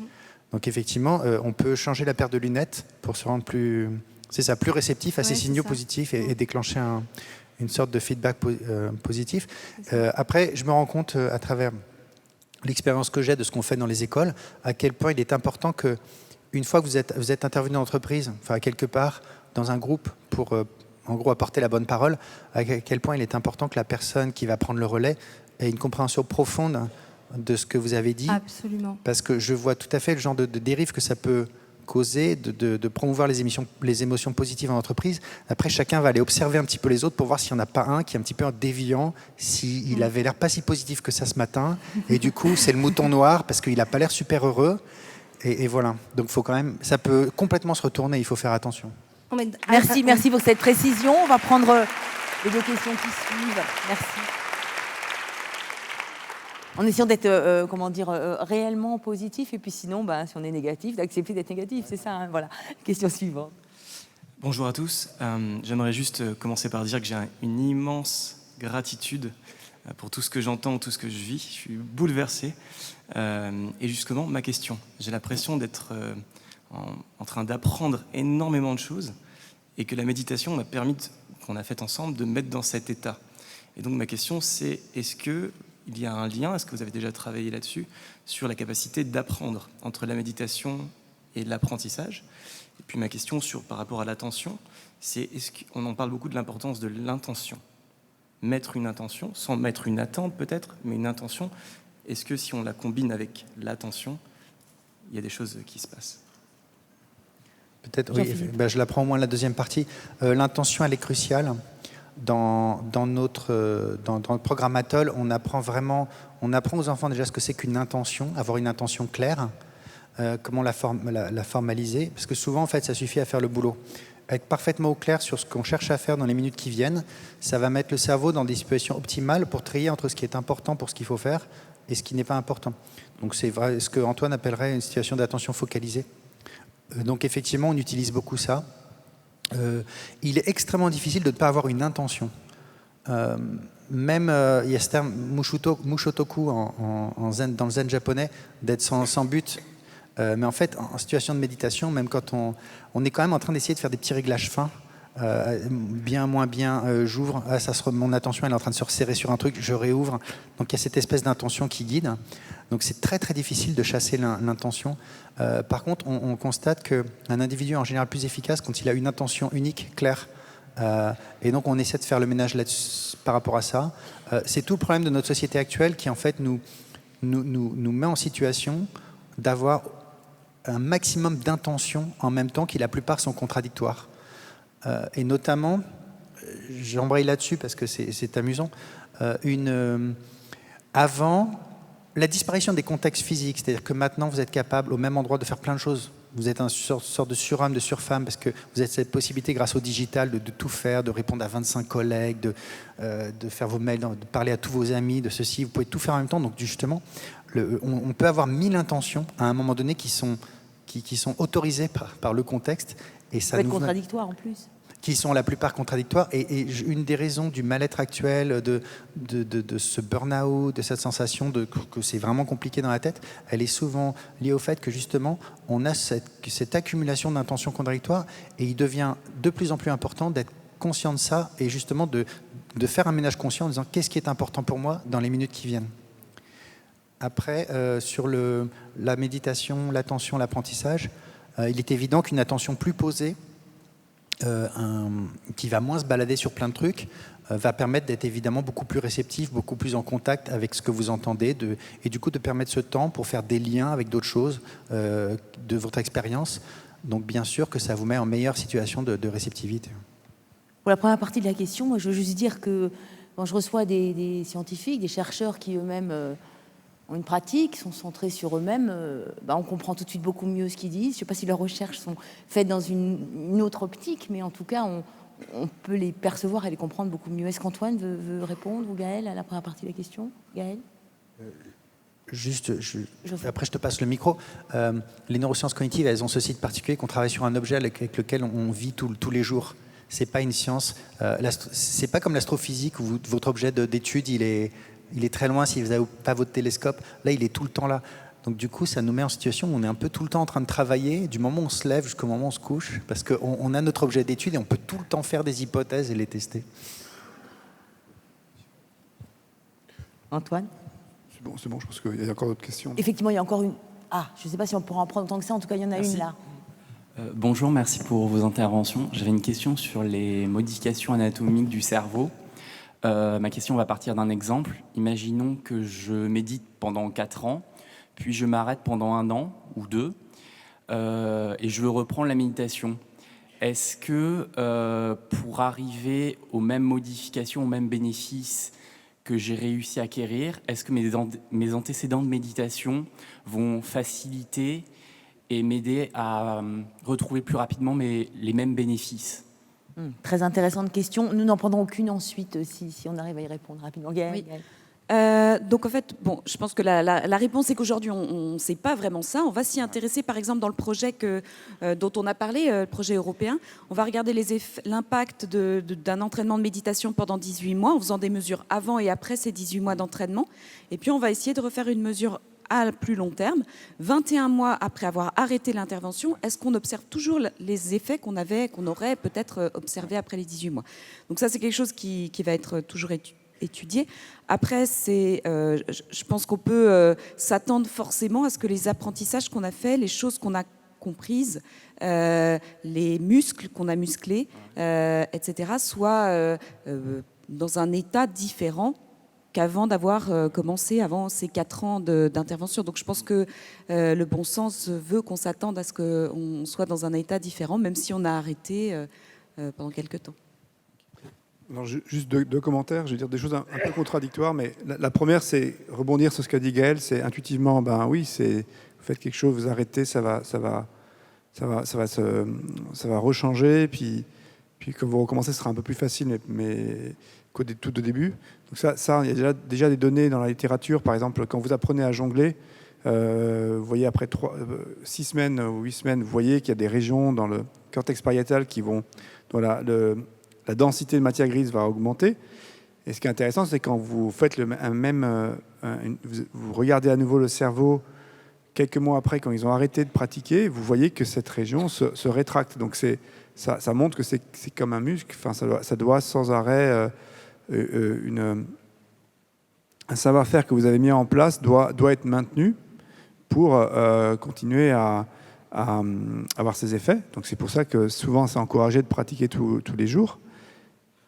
Ayant dit cela, je pense qu'il y a une question qui m'interpelle parfois dans la littérature sur la méditation, c'est qu'il semblerait qu'il y a certains types d'expériences de méditation, quand vous avez eu l'intuition de ça, il semblerait que ce soit un point de non-retour. Donc ça, c'est une question qui n'est pas encore... Que ce soit acquis.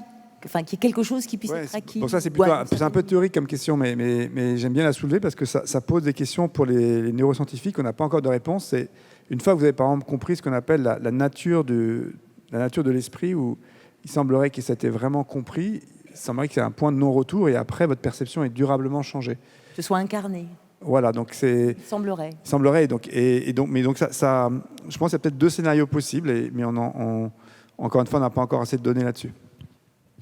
Peut-être c'est un petit peu comme la mémoire, quand on a fait quelque chose, ce qu'on a fait hier, on peut s'en rappeler le lendemain avec certains détails. Et puis il y a certaines choses que l'on a faites il y a 10 ans, 20 ans, 30 ans, et dont on ne se rappelle pas de la même façon, mais qui ont imprégné différemment nos cellules, qui sont peut-être cette mémoire-là, elles sont peut-être pas dans le même endroit dans le cerveau, elles ne s'expriment pas de la même façon, mais en tout cas, elles perdurent à plus long terme, donc c'est par d'autres mécanismes. Donc on peut penser que voilà, pour la méditation, c'est pareil. Juste aussi pour rebondir sur ce que dit Antoine, au niveau perceptif, il y a des phénomènes d'hystérésis qui sont bien connus, où il n'y a pas de point de... On ne peut pas revenir en arrière. Par exemple, il y a des figures ambiguës où vous ne voyez pas très bien ce que c'est, et puis un jour, on vous dit « Ah mais si, regarde, là, il y a un lion, il y a ceci, il y a... » Ah oui, vous le voyez, et après, c'est plus possible de voir cette figure sans voir le lion. Enfin, parce que, voilà, quoi, il y a eu un clic. Et de même, pourquoi on peut très bien imaginer que ça se passe non seulement pour des perceptions visuelles simples, mais pour des façons, des perceptions d'autres choses, où vous les voyez différemment et vous ne pourrez plus jamais les voir de la manière dont vous les voyez avant. On pourrait continuer vraiment ces questions sur ce cerveau que nous avons tous en tête, et les effets de la méditation, on va en prendre une autre, et je pense qu'on va devoir s'arrêter ensuite.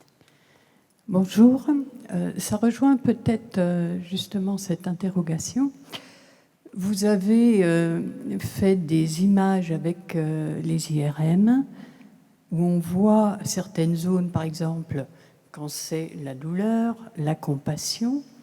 Un grand méditant, par exemple, qui aurait déjà un état d'être un petit peu différent, si vous prenez au départ l'image de son cerveau, est-ce qu'il y a, je dirais, une autre...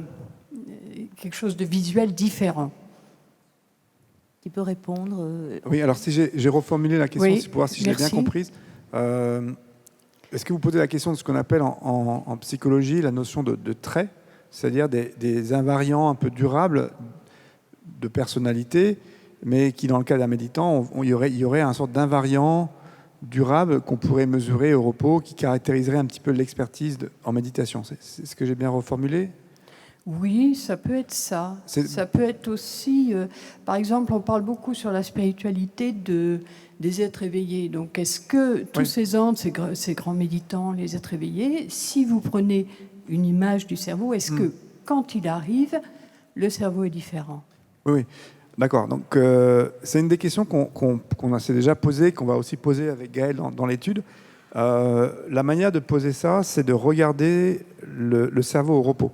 Il y a toute une littérature très vaste maintenant qui essaie de comprendre la manière dont le cerveau est connecté fonctionnellement au repos. Donc quand vous dites à quelqu'un, mets-toi dans le scanner, ferme les yeux et ne fais rien, il y a maintenant de nombreuses études qui ont essayé de comprendre comment est-ce qu'on peut... Différentes régions du cerveau vont naturellement se coupler et fonctionner d'une certaine manière. Et ça reflète en fait quelque part l'organisation fonctionnelle, intrinsèque même du cerveau. Et on sait que en psychiatrie, par exemple, des gens qui sont déprimés, des gens qui sont anxieux, des gens qui sont schizophrènes, vont avoir une organisation fonctionnelle de ce cerveau au repos qui va être différent et qu'on peut caractériser. Donc une hypothèse qui est maintenant présente chez les chercheurs en méditation, c'est que il y aurait une signature comme ça neuronale de cette expertise en méditation qui a été cultivée, de ce mode d'être dont vous parlez, qui pourrait peut-être laisser une trace sur le fonctionnement du cerveau au repos. Et il y a quelques études qui ont pu montrer en imagerie cérébrale ou en EG, donc ça c'est ce qu'on avait fait, qu'il y a quelque chose de différent.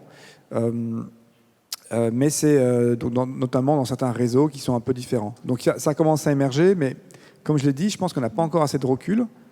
Mais à Lyon et à Caen, on a maintenant une base de données qu'on est en train d'acquérir chez environ 60 experts en méditation, avec des novices à parier. Et dans les années qui vont suivre, on va analyser ces réseaux au repos, ce cerveau au repos, pour pouvoir caractériser votre question. On peut le voir dans le cerveau au repos pour prolonger cette question. Est-ce qu'il faudrait voir le cerveau en mouvement pour voir là une différence? Parce que le cerveau est quand même toujours en... Oui, non, en fait, quand on dit le cerveau... Pardon, je me suis mal exprimé. Excusez-moi, je me suis... Merci. C'est la personne... L'instruction est d'être au repos. Donc, vous dites à la personne, détendez-vous, ne faites rien. Et c'est vrai que et ce qu'on voit, en fait, c'est que le cerveau n'est jamais en repos. Merci. Il est toujours en activité. Et la manière dont il va spontanément se connecter, se coupler et activer est une signature en fait qui prédit des traits de personnalité, des facteurs de risque psychiatriques, et on espère pouvoir comme ça indexer certaines peut-être un indice ou de l'expertise contemplative. Un indice Merci. d'expertise contemplative. Magnifique réponse. Dernière question. Non, juste que c'est une question qui est quand même complexe parce que quand on mesure les différences chez un expert, entre guillemets, en méditation, quelqu'un qui a eu une pratique intense et durable, on va pouvoir voir peut-être qu'il y a des choses qui sont différentes. La signature dont on a parlé, est-ce que c'est la signature de cette pratique longue et durable et intense de méditation, ou est-ce que c'est cette différence qui les a poussés à avoir une pratique durable, ou qui les a amenés à... Et donc, c'est pour ça que c'est très important de faire des travaux plus longitudinaux, en fait, où on prend des personnes novices, on les mesure, on leur propose une pratique et on les mesure après pour vraiment avoir ce lien causal. Autrement, on a un lien, mais voilà. Autrement, c'est pas de la science. Oui, ou en tout cas, on ne peut pas aller jusqu'au... Ça reste de la science. Ça reste de la science. C'est plutôt observationnel. C'est pour générer des hypothèses de travail qui sont ensuite, comme l'a dit Gaëlle, confirmées par une étude longitudinale. Merci pour ces précisions. Et dernière question. Merci, je vais faire très rapide. Je suis une jeune maman qui allaite depuis 6 mois et je sais tous les bienfaits qui sont liés à l'allaitement. Est-ce que, Perla, vous pensez aussi que si je me mettais à méditer plus, je médite déjà un petit peu, si je me mettais à méditer plus, je pourrais le transmettre via le lait maternel? Est-ce que je peux lui transmettre aussi, sachant que dans le fœtus, ça peut passer? Est-ce que dans le lait, on peut produire des choses que nous apporte la méditation? Voilà, c'est ma question. Est-ce qu'on peut boire la méditation au sein de sa mère, Perla? Je ne sais pas, peut-être. Oui, merci pour la question. En fait, ce n'est pas que la méditation, c'est tout ce que vous faites, votre mode de vie influence votre biologie, et il y a beaucoup de molécules qui passent à travers le lait au bébé, et non seulement des molécules produites par vos cellules, mais aussi la microbiote, etc. Donc aujourd'hui, il y a beaucoup de nouvelles connaissances à ce niveau-là, et tout ce que vous pouvez faire pour votre bien-être, c'est bien sûr pour le bien-être de votre bébé. Merci. Merci. Merci à vous de votre présence. Merci infiniment pour les questions et pour les tentatives de réponse. Je pense qu'Elisabeth va venir nous rejoindre. Est-ce que Luc, est-ce que vous avez un mot à dire, ou est-ce que vous voulez nous laisser Non, simplement, je citerai notre Premier ministre de la Culture il y a longtemps, André Malraux, qui disait que le XXIe siècle serait spirituel ou ne serait pas. Merci.